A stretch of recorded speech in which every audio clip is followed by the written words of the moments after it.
Hello there, it's the English Picker here. These are my picking finds for the last weekend just gone. Bit of a different weekend really.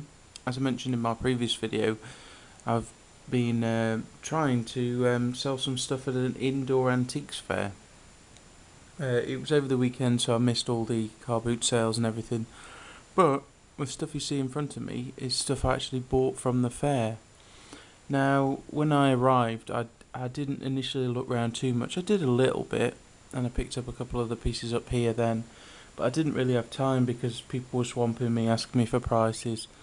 And the fair itself was good. It was £50 for two tables, two big tables, for the weekend, and yeah, it was good.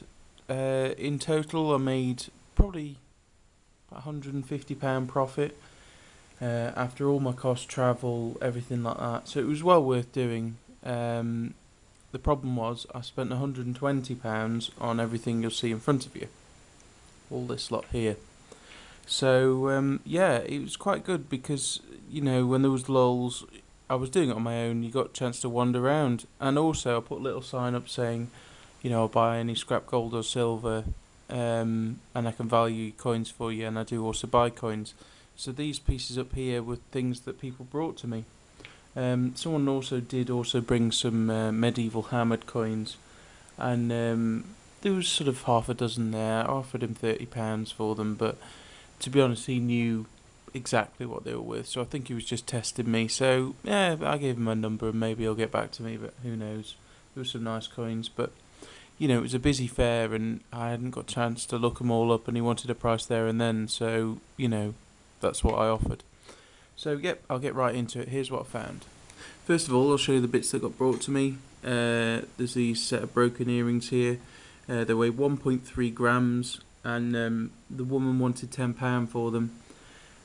So I didn't pay that. I said I can give you £8 or I can give you £10 towards something on the table.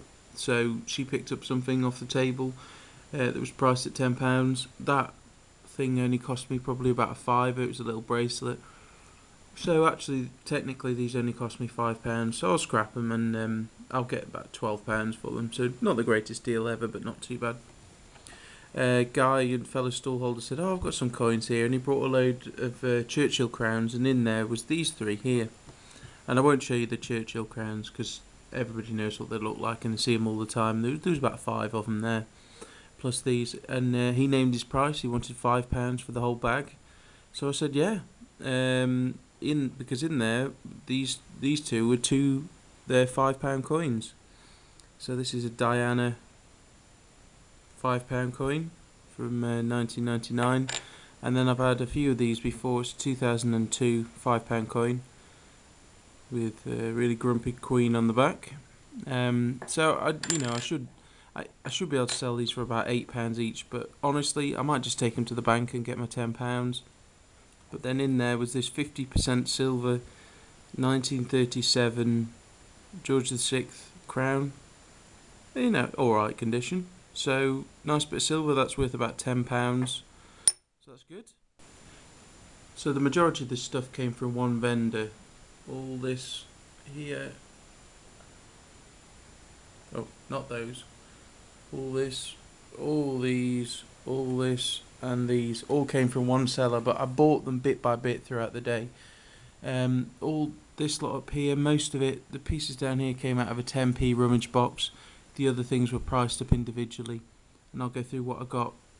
First thing I got here, I think I paid £1 or £2 for it. It's Egyptian 5 pastries. It looks like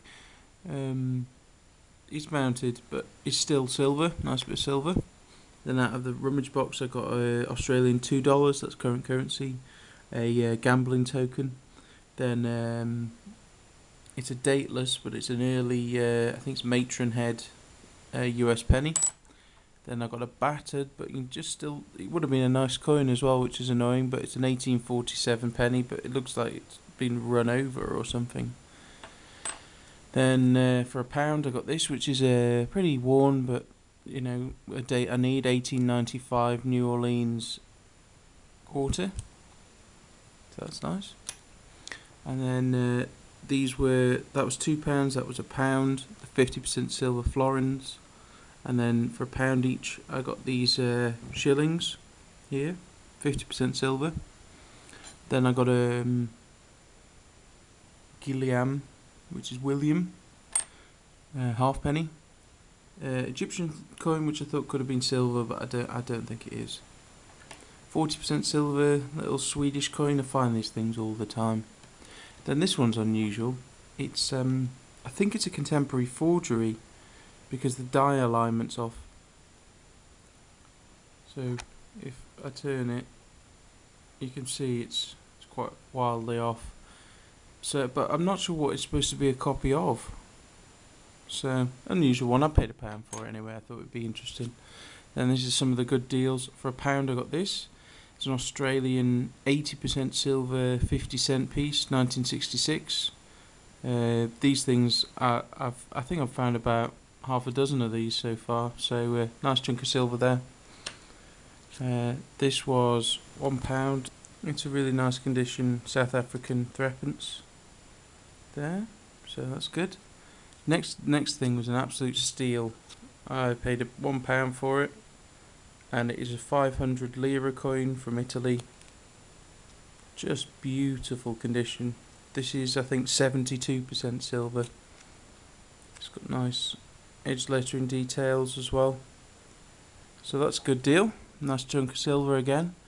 Then this could be a sleeper one. I paid £1 for it, and it is a 1911 1 shilling in absolutely belting condition. This side is just beautiful. I think it could be a proof because it's been struck really heavily. So not too sure on that. There is traces of wear on it, but only slight. Really some nice mint luster there. So yeah, not too sure on that one. And then the last one, I've had one of these before, but I think it was a smaller size. I paid £1 for this as well. It is a 1 shilling silver token. It's from the 1700s. Charing Cross. The one I had before had a hole in. This one's been mounted, so I might try and remove that mount. Interesting. There was one that sold about 2 months ago for £26 on eBay. So yeah, I'll put it on there and see how it goes. This next little lot I picked up on the second day from a seller outside because it's quite a big show. Nothing too special. I got a 1939 Jefferson nickel and a 1923 50% silver shilling, bit of silver, and then this thing, it's silver but it's not marked, but it is silver, little glass brooch thing. £5 for all those. I should be able to get about 10 for the brooch, and these I'll keep. So this next lot was a sort of I'd done well on the first day, and it was a last minute sort of decision. I walked past them, and it was in a big tub, unmarked. There was a couple that were marked. This one here was marked £2, and it says sterling just at the top there. I thought, oh great, that means the unmarked ones are going to be even cheaper. So it's from the same vendor, and I said, how much? I picked out loads and said, how much are these? And they said, oh, if they're not marked, they're £6 each. And my heart sank. And at that point, I'd spent a fair bit of money there. I was like, okay, can we work out a deal here? And what there is 1, 2, 3, 4, 5, 6, 7, 8, 9, 10 larger ones and 3 smaller ones, which obviously would have worked out about 60 something pounds, because some of these weren't marked as well. And I managed to get all of this lot for £30. Let's get some close-up details for you. So this is the first one, nice little Celtic cross. This one's got a set of English hallmarks just there. Nice little one. And this next one, as I said, it says sterling just there. It's Copenhagen, I think that says. Then this one here is from Venice. It's got 800 on the back. This next one, I'm not too sure where it's from, but again it says 800 just in the bowl there. Next one here, little enamelled one. there, and then on the back it says 800 again. It's a nice little flower one, real pretty spoon. This should sell well. This says 835 just there. And there was loads of plated ones in with these, and she still wanted £6 each. She didn't know they were silver. Again, 800 there, little sunflower flowery job. Then Innsbruck, sounds German. This says 835 just at the top there. And then this last one says Malaysia. I've tested this, it is silver. It's got a Malaysian mark there, but you can just tell from the feel it's slightly tarnished from drinking from tea. It's got a tea sort of tarnish to it. I did get this one as well from I think it's Spain. It's not marked, and I don't think it is silver because in the bowl there's a bit where it looks like the plates come off, so I haven't tested that one yet, but I don't think it is. There's these little nice ones. These I have tested, they are silver, probably 800. I don't know why I got this one, to be honest. This next one's interesting, not marked. Little sort of mustard spoon, but at the top it's got 3 little Indian sort of 1800s coins. So yeah, interesting. I'll probably just keep it as a complete piece. I won't bother taking those off, but you know, she knew that. She said, oh, these are Indian silver coins on here, so yeah, interesting. So the second day comes around, and I go back to the same seller, and I ended up picking this lot up here for, including these, for £22. So I went back to the silver spoons because I felt like I hadn't properly gone through them because it was the last minute rush at the end of the day. So I'll show you this hefty one. This is ostrich. It looks like ostrich actually. Yeah, that looks like Austria kind of thing. I don't know. It is marked somewhere. Yeah, 800 just there. You won't be able to make it out. It's a fair weight to it. Real nice weight. This next one, this looks like the thing for Portugal at the top here, but it's actually marked argent, which is French for silver. So that's nice. This next one says Gibraltar on it, and it's marked there sterling, so that's always good. Next thing I got from them was they wanted £10 for this. It is George V, 1929, South African half crown. I think these are something like 80% silver. Bit more research needed on that. And then one of these was 2 and this one was 5. It's a really nice condition, 1942 sixpence, uncirculated. And then this other one here is another sixpence. It's a bull's head, 1817 sixpence, in really nice condition actually. So I'll probably put that online because I've already got one of those. Same with this as well, I'll put that online. The next thing, this I need a bit more help with really, or research. The bracelet said child's elephant hair bracelets, £2, and here they are. I don't think they're child's because they fit on a woman's wrist, so not too sure. They're a bit out of shape, but I bought them because of the clasps. The clasps just look lovely, and I think they could be gold. I haven't tested them yet. Ones online that I've seen like this have got either 12 or 14 karat gold clasps. So, but you know, for £1 each, you know, they're beautiful things, handmade, really nice. So yeah, if anybody knows anything about that, or whether I should scrap them or whether they sell as a piece on their own, not too sure. But interesting nonetheless, because you know, if they are gold, there's a fair bit of gold there. Okay, so lastly, these are the areas where potentially I could make the best profit. This one here I got off a seller who she bought a few excuse me, pieces off me, and this was in her cabinet. She thought it was rolled gold, but it's not. It's 9 carat. It's marked really faintly just behind the pail there, and I've tested it. It's 9 carat. The stone, not too sure. It's kind of a pinky. I don't think it's amethyst. It might be rose quartz or something. It's too pink for a garnet. But you don't know if you can see how chunky that is weighs 3.6 grams, and I paid £10 for it. Not too sure, might scrap it, but because the hallmark isn't so clear, so it makes it difficult to resell. But I might give it a whirl, see if I can resell it, put it in a 9 carat chain and see if I can resell it. But there's a slight chip to it just there, but yeah, for £10 you can't go wrong. Really nice. So there you go. And the last thing, these I'm not too sure. They're from the same seller, which I've got everything, pretty much everything else.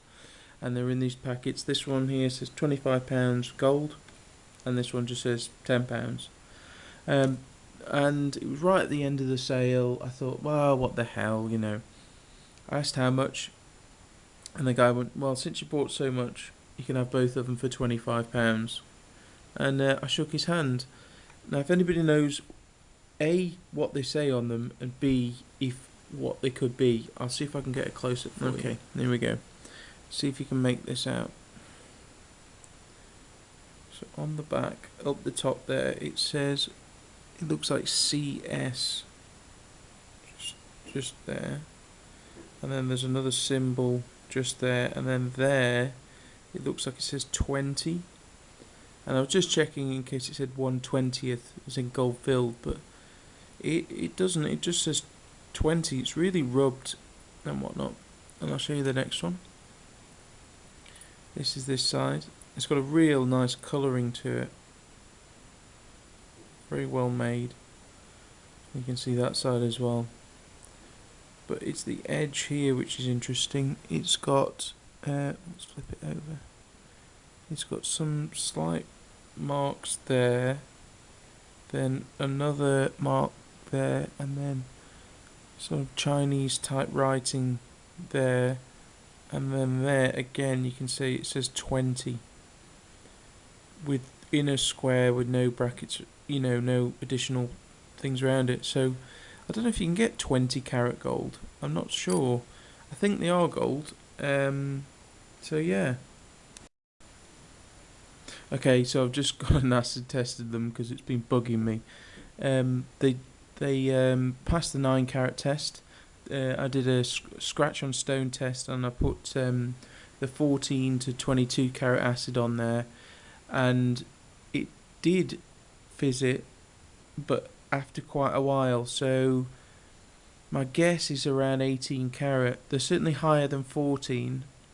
I'm tempted to do a scratch test on the side and file a bit away, just in case they are gold filled, but not too sure.